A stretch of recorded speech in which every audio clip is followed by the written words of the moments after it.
हमने carbon dioxide स्थिरीकरण के 2 मार्ग आपको बताए, C3 cycle and C4 cycle.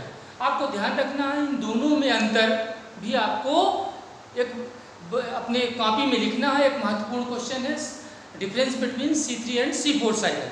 तो हमने आपसे बताया था कि जो डार्क रिएक्शन के ढेर सारे मार्ग हैं, मुख्यतः 3 मार्ग हैं। उनमें एक C3 साइकिल आपने पढ़ा, एक C4 साइकिल पढ़ा और एक तीसरा कार्बन डाइऑक्साइड स्थिरीकरण का एक और मार्ग है जिसे CM साइकिल कहते हैं। क्या कहते हैं? CAM साइकिल, जिसका फुल फॉर्म है क्रेसुलेशियन एसिड मेटाबॉलिज्म। क्या नाम है? Crassulacean acid metabolism. इस साइकिल का नाम क्रेसुलेशियन एसिड मेटाबॉलिज्म इसलिए है क्योंकि यह साइकिल किन पौधों में पाई जाती है? जो क्रेसुलेसी फैमिली से संबंधित है। अब क्रेसुलेसी फैमिली के जो सदस्य हैं मोस्टली वो कैसे होते हैं?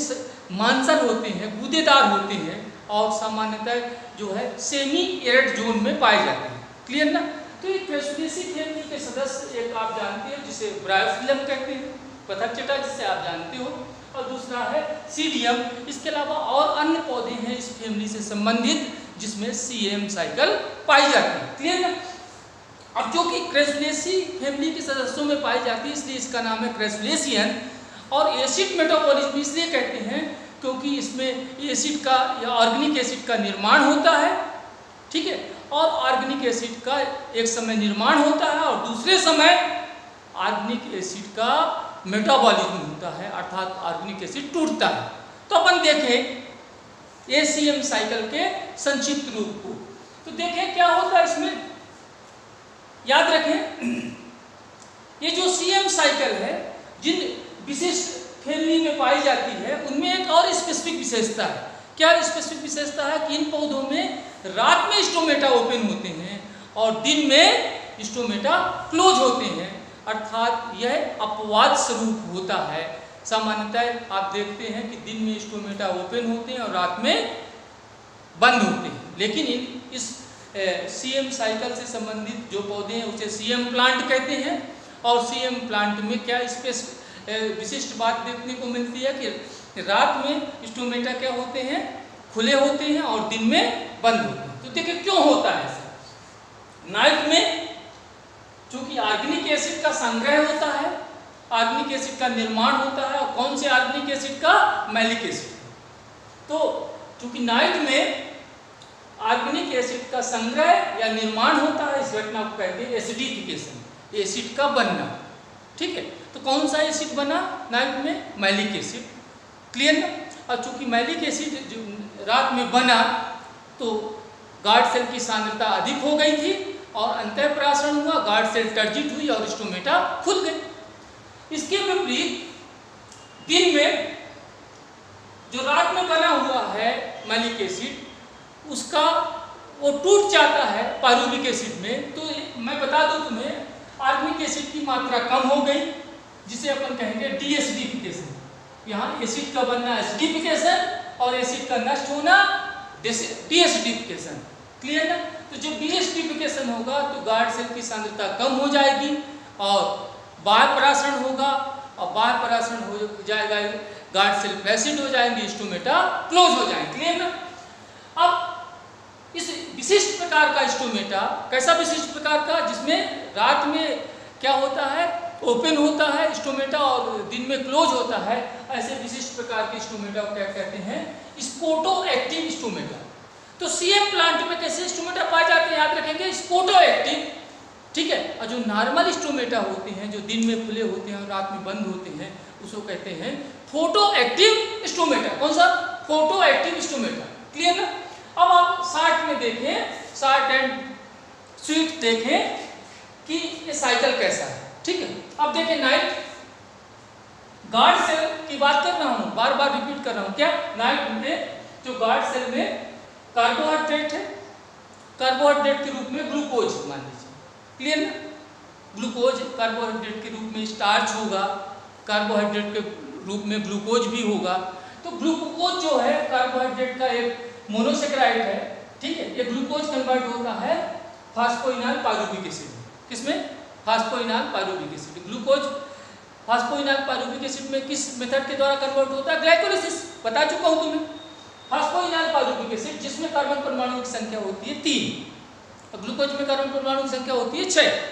अब फास्फोइनॉल पायरुविक एसिड जिसे आप प्यार से पीपी कहते हैं, यह चूंकि स्टोमेटा इसमें एसिड के बनने से स्टोमेटा ओपन हो जाते हैं, तो स्टोमेटा जब ओपन है तो वायुमंडल की कार्बन डाइऑक्साइड पीपी से क्रिया करता है और 4 कार्बन वाला यौगिक बनता है जिसे ऑक्जेलोएसिटिक एसिड कहते हैं। क्या कहते हैं? ऑक्जेलोएसिटिक एसिड, जिसे प्यार से आप कहते हैं OAA।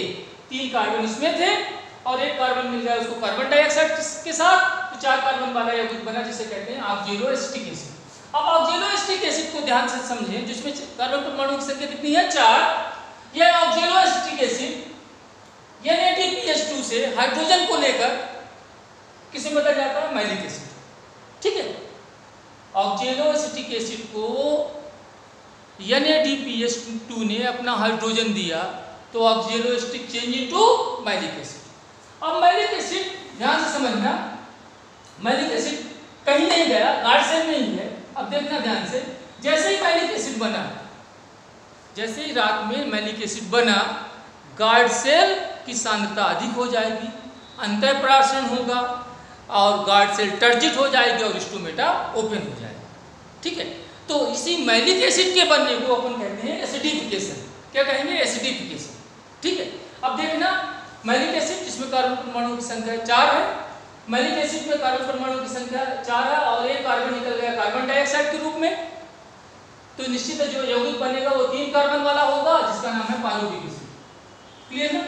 और ये जो कार्बन डाइऑक्साइड निकला, कब निकलेगा कार्बन डाइऑक्साइड मैलिक एसिड से? जब मैलिक एसिड से जब कार्बन डाइऑक्साइड निकला तो 3 कार्बन वाला क्या बना? Pyruvic acid. उसी समय क्या होगा, जब मैलिक एसिड से पायरुविक एसिड बनेगा तो याद रखेंगे NADP क्या ले लेगा? हाइड्रोजन। किससे निकला होगा? मैलिक एसिड से।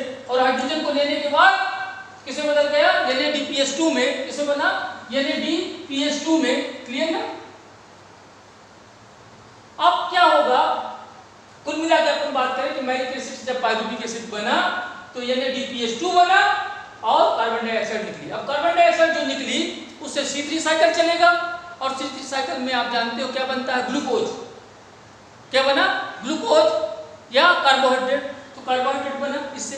अब पायरुविक एसिड से भी क्या बन गया? कार्बोहाइड्रेट। अर्थात आप ग्लाइकोलिसिस के जितने भी स्टेप पढ़ते हैं, 10 स्टेप होते हैं ग्लाइकोलिसिस जब पायरुविक एसिड बनता है, तो पायरुविक एसिड से भी क्या बन जाता है? ग्लूकोज बन सकता है। मतलब रिवर्सिबल रिएक्शन है। ग्लाइकोलिसिस के सभी स्टेप कैसे हैं? रिवर्सिबल हैं। इसलिए पायरुविक एसिड से क्या बन गया? कार्बोहाइड्रेट। इस प्रकार मैं आपसे बात करूं कि मैलिक एसिड का क्या हो गया? अपघटन हुआ और मैलिक एसिड से क्या बन गया? कार्बोहाइड्रेट। और कार्बोहाइड्रेट के रूप में यहाँ हम बता दें क्या बना? स्टार्च। क्या बना? स्टार्च। क्लियर ना? और जैसे ही स्टार्च बना, ठीक है, तो स्टार्च बना, गार्ड सेल की सांद्रता कम हो गई। कम हो गई तो फिर क्या होगा बताएं आप मुझे? बाह्यपरासरण होगा, गार्ड सेल फ्लैसिड हो जाएंगे, स्टोमेटा क्लोज हो जाएंगे और ये प्रक्रिया कहलाती है डीएसिडिफिकेशन। क्या कहलाती है? डीएसिडिफिकेशन। तो 2 प्रक्रियाएं हुई।